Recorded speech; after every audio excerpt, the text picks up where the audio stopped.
I could go for some crab rangoons right about now, but it is pretty late. There's no Chinese restaurants open right now. Well, guess I'll make my own. Hello everyone, and welcome back to another episode of the Max AC channel. For this month's theme, we will be doing August Appetizers, where we will be making 4 different types of appetizers for you to make for any statistically likely party that you will be having this month. For this episode, we finish up this month with some crab rangoons.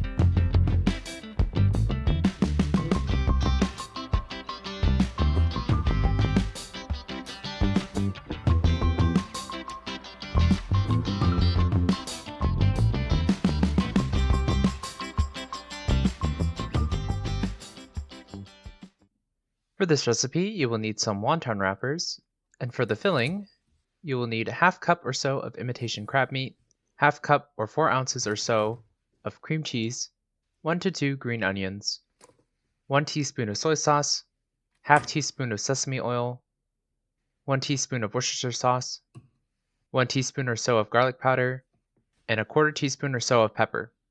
And you will need some oil for frying, or you can use an air fryer instead. And optionally, you may serve it with some sweet Thai chili sauce for dipping. This amount is good for 20 or so pieces, so adjust as needed. First, we'll prepare the ingredients. So, before mixing the filling together, chop up your imitation crab meats into thin strips. Then for your green onions, give this a fine slice as well.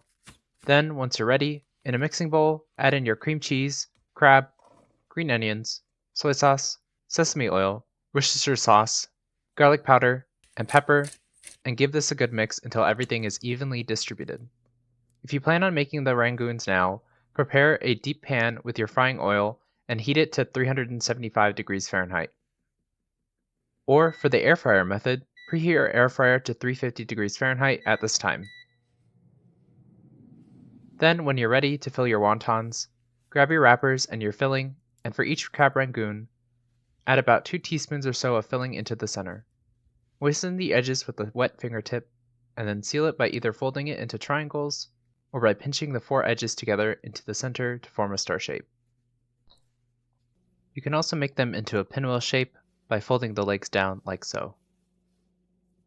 If you plan on making them later, you may freeze them after this step. Just place them on a small baking sheet and then into a bag after they finish freezing completely. Then, when you're ready to make them, just take them out of the freezer and they should be ready to go. No defrosting required.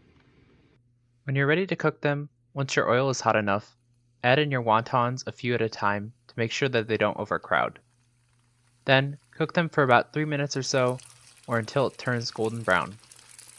Make sure to occasionally stir the rangoons in the oil to make sure it all cooks evenly, and try not to break them while doing so.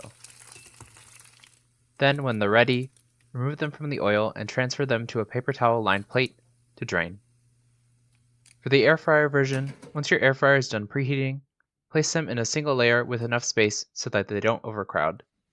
Spray or brush your wontons with some oil and air fry them for 6 to 8 minutes or until they become crispy. Once they're done, remove them from the basket and let them cool.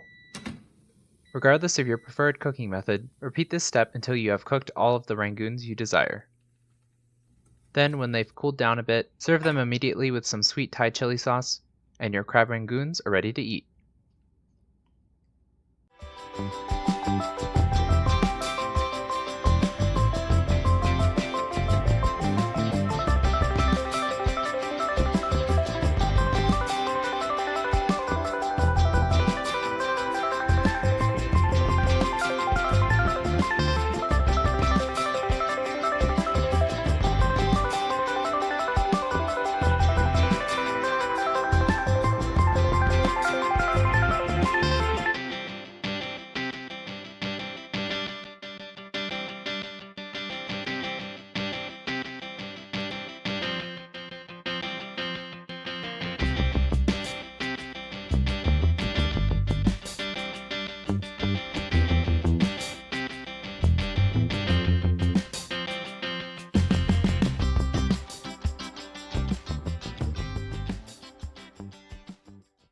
I've been meaning to make this recipe for a while now, after I had made them for a friend's party a few months ago, but I couldn't really figure out how to fit them into any theme until this month.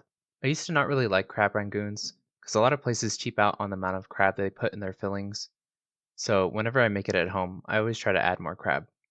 Though, of course, if you like your crab rangoons to be more of a cream cheese rangoon, you are more than welcome to adjust the amounts to your liking. Also, you can use actual crab in your crab rangoon if you want to be fancy, but I think the imitation works just as well. And it's cheaper.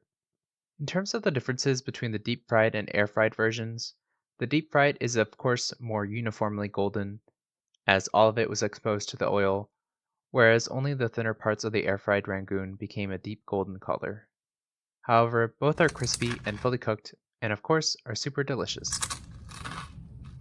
So, if you're looking for a slightly healthier version and you're making a smaller batch, I recommend using the air fryer. But if you plan on making a ton of Rangoon at once, I recommend using the deep frying method. Anyway, I hope you all enjoyed the video. In the comments below, let me know how it went if you decided to make it. Let me know if there's anything you want me to make next. Like the video, share it with your friends and family, and subscribe to this channel for more episodes of the Max AC channel. And remember, if you want to stay cool in the kitchen, turn your AC to the max and watch the Max AC channel. Once your oil is hot enough,